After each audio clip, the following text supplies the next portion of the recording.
chronique de l'espace en partenariat avec l'Agence spatiale européenne.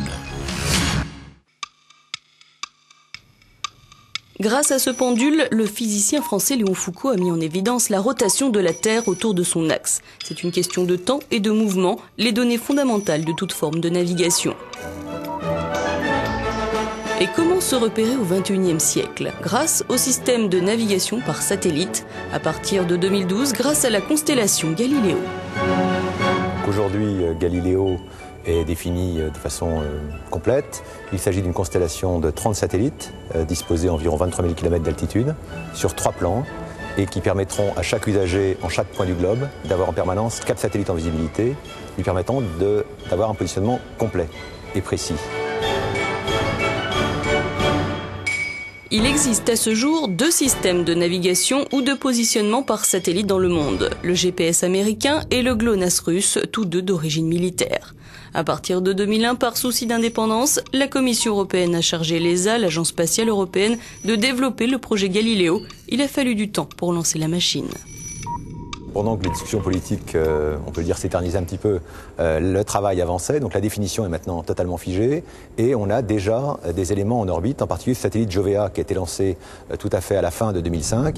Pour qu'un système pareil puisse fonctionner, il faut que le système dispose d'un accès garanti par les lois internationales sur la fréquence. Et Jovea avait cette première mission.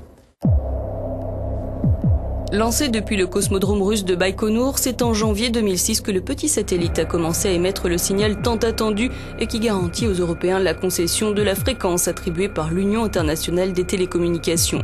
Cette fréquence était fortement convoitée par ceux qui travaillent à leur propre système de navigation satellitaire, comme la Chine et l'Inde. Jovea a rempli sa mission. Il est maintenant question, dans quelques semaines, de lancer Giove-B à la fin du mois d'avril, depuis Baïkonour. Giove-B marque la fin de la phase de validation du projet Galileo. Après une intense série de tests à l'ESTEC, le centre de recherche et de technologie spatiale de l'ESA aux Pays-Bas.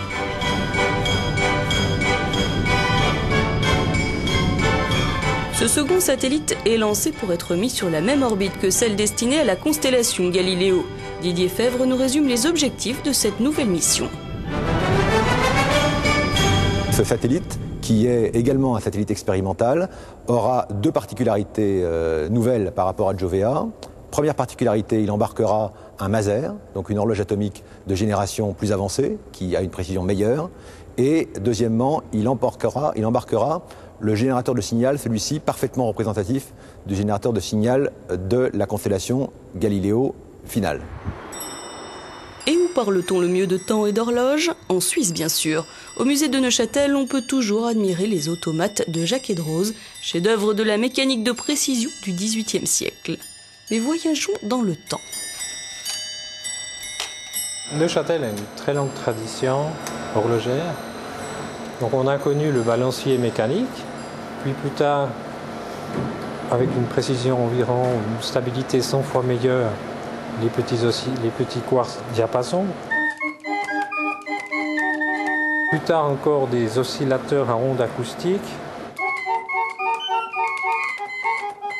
Mais pour garder justement un milliardième de seconde de stabilité sur le jour, il faut passer à d'autres types de bases de temps, d'autres types de résonateurs.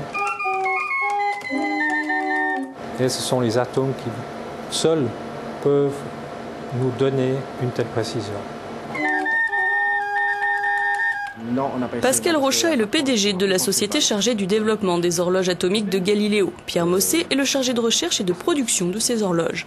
Ce jour-là, Pierre et ses collaborateurs devaient notamment valider les phases techniques décrites dans cette animation vidéo. C'est en fait la simulation de ce qui se passe à l'intérieur de l'horloge atomique principale du système Galileo. 2 de ces horloges seront embarquées à bord de chacun des 30 satellites Galileo. Mais pourquoi atomiques? Parce que leur précision repose sur la fréquence atomique de l'hydrogène. Suivons le guide. Première surprise, l'hydrogène est stocké sous forme solide, ces molécules ayant été absorbées par des alliages pour former des hydrures métalliques. On ne pouvait pas se permettre, au niveau d'un satellite, d'embarquer des volumes pareils et des quantités pareilles en poids par rapport à ce poids plume, je dirais, pour une quantité de 30 litres par. Légèrement chauffé, l'hydrogène solide se retransforme en gaz dont les molécules sont dirigées vers une sorte de petite ampoule qui joue le rôle du carburateur des moteurs à essence. Par de la radiofréquence, avec une bonne puissance, on va exciter ces molécules, les casser. Les casser, c'est-à-dire les dissocier en atomes. Chaque atome possède sa fréquence atomique. La fréquence atomique de l'hydrogène est l'une des plus stables. Ces atomes vont rentrer dans le storage bulb. Pour obtenir la fréquence de l'atome, le ballon de stockage émet des micro-ondes. C'est pourquoi ces horloges sont aussi appelées masers, car le principe de fonctionnement est le même que celui du laser, le M de micro-ondes remplaçant le L de lumière. À l'intérieur du storage bulb, on a donc les atomes qui vont, par interrogation, nous renvoyer la fréquence atomique de l'atome d'hydrogène. La fréquence amplifiée est envoyée dans la partie électronique de l'horloge, où elle va cadencer l'oscillateur à quartz pour l'envoi d'un signal précis à la nanoseconde, c'est-à-dire au milliardième de seconde. Au même temps, 30 satellites doivent envoyer un signal sur la Terre de façon parfaitement synchrone. Comme ces horloges, toutes atomiques qu'elles soient, ne sont pas absolument parfaites, ces horloges doivent être synchronisées par rapport à un seul mètre-temps qui sera situé au sol et constitué principalement de deux gros masers, ces grosses machines à laver. Voilà. Donc le petit maser ressemble plus à une petite machine à vapeur. Les grosses machines à laver vont pouvoir synchroniser complètement tout le système. Grandes ou petites, les horloges Maser fonctionnent sur le même principe, sauf que les grosses machines à laver sont encore 10 fois plus précises. Les récepteurs terrestres du signal Galileo connaissent à tout moment les positions des satellites ainsi que le temps mis par les signaux pour parvenir des satellites. Galileo obtiendra donc une précision de 30 cm au sol. Il sera beaucoup plus performant que le GPS actuel. Galileo, en plus de ce défi technologique qu'il ne faut pas négliger, c'est également un défi institutionnel. C'est la première fois que la Commission européenne s'empare d'un enjeu spatial et décide de le conduire en assurant le pilotage politique, financier, programmatique. Et il nous faut donc inventer en même temps que le système les outils de sa gouvernance et de son pilotage programmatique. Et ce n'est pas la chose la plus simple. Avant l'heure, ce n'est pas l'heure, après l'heure, ce n'est plus l'heure. Un vieux dicton qui confirme l'importance de l'exactitude du temps.